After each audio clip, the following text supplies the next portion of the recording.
Which leads to the second question, which is, what are the challenges and the opportunities of communications leadership for a spin-off firm such as Xylem, officially formed just last year? Right.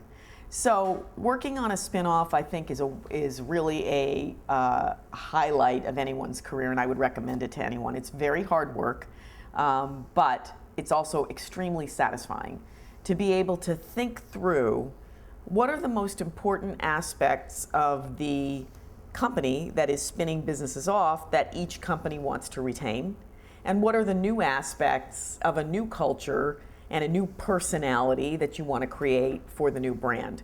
But it was really just a lot of work, not only around those strategic sorts of questions, which once the CEOs were chosen for each of the companies, the communications team, my communications team, worked with each of them to start the ball rolling on that. But it really also was all the important things you have to do in cooperation with finance and legal to be able to separate companies.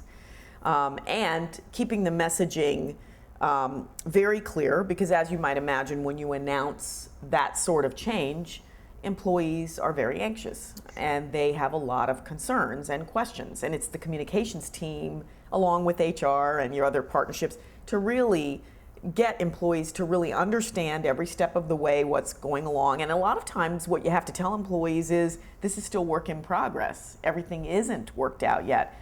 But it comes to the question of trust. Do the employees have trust in the enterprise and trust in their leadership?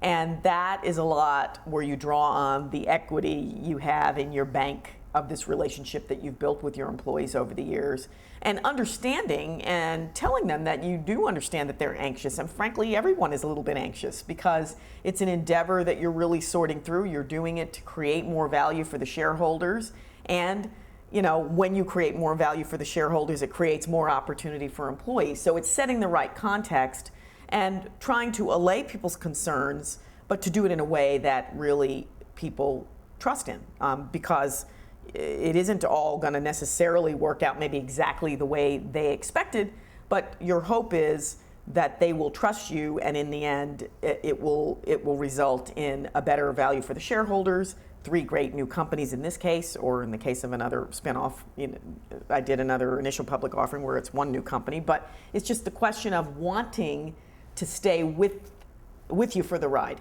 and to really understand that you have to do your day jobs for the people that are involved in the spin and keep the engine room running while you're still doing work associated with the spin. In a lot of cases, the vast majority of the employees at the company, even though they may end up in a company with a different name on the door, would be doing the same sort of work that they had been doing, although in a new construct. Speaking in general terms, what do you see as the greatest challenges facing public relations executives today, and how can those be met?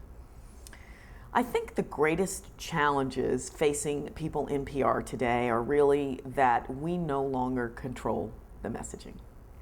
And we're all a little bit of control freaks. So we love to write messages, work on strategies, and work tops down.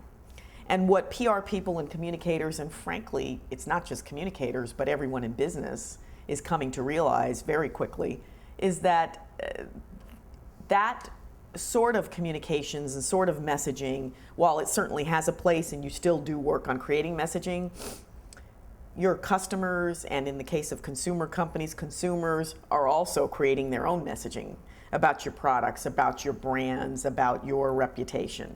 And so you're trying to work on multiple fronts to maybe manage messaging, but in a way that hopefully, if you're getting your messages out and you're doing the right things, that other people, including your own employees, but customers and other constituencies, in some cases consumers, will also be blending their voices in, and hopefully that messaging will be consistent and positive around your company. But I do think that's the biggest change that's facing communicators today.